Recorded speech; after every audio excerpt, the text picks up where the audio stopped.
ವಿಚಾರಣೆ ಇದರಲ್ಲಿ ಒಟ್ಟು 25 ದ್ವಿಚಕ್ರ ವಾಹನಗಳು, 6 ಮೊಬೈಲ್ ಫೋನ್, 3 ಲ್ಯಾಪ್ಟಾಪ್ಗಳು, ಹಾಗೆ ಒಂದು ಕಲರ್ ಪ್ರಿಂಟರ್ನ ವಶಪಡಿಸಿಕೊಂಡಿದ್ದಾರೆ. ಇವುಗಳ ಒಟ್ಟು ಮೊತ್ತ ಸುಮಾರು 26 ಲಕ್ಷ ರೂಪಾಯಿಗಳು ಆಗಬಹುದಾಗಿದೆ.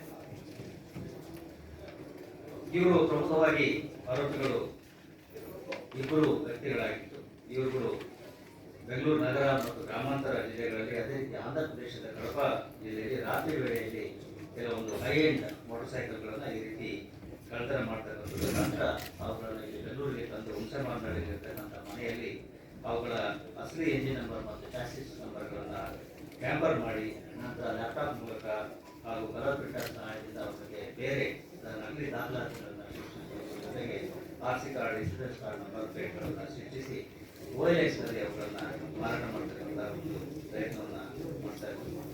ಇದು ಒಂದು ಉತ್ತಮ ಪತ್ತೆ ಕಾರ್ಯಾಗಿದ್ದು ಇವರಿಗೆ 10,000 ರೂಪಾಯಿಗಳ ಬಹುಮಾನವನ್ನು ಘೋಷಿಸುತ್ತಿದ್ದಾರೆ. ವಿದ್ಯಾರಣ್ಯಪುರ ಪೊಲೀಸ್ ಠಾಣೆ ಈ ಪ್ರಕರಣದಲ್ಲಿ ಇಬ್ಬರು ಆರೋಪಿಗಳದ್ದು, ಇಬ್ಬರು ಗಂಗಾವತಿ ಮತ್ತು ಕೊಪ್ಪಳ ಮೂಲದವರಾಗಿದ್ದಾರೆ. ಇಬ್ಬರು ಕ್ಲಾಸ್ಮೇಟ್ಸ್ ಆಗಿರ್ತಕ್ಕಂಥದ್ದು. ಜೊತೆಗೆ ಒಬ್ಬ ಆರೋಪಿ, ಮೊದಲನೇ ಆರೋಪಿ ಇಂಜಿನಿಯರಿಂಗ್ ಡ್ರಾಪ್ಔಟ್ ಆಗಿ ಈ ರೀತಿಯ ಒಂದು ತಂತ್ರಜ್ಞಾನದ ಪರಿಚಯ ಇದ್ದಿದ್ದರಿಂದ ಆತ ಈ ಒಂದು ಕೃತ್ಯವನ್ನು ಮಾಡಿರ್ತಕ್ಕಂಥದ್ದು ಈಗ ಕಂಡುಬಂದಿದೆ. ಇವರ ಮೇಲೆ ಹಿಂದೆ ಯಾವುದು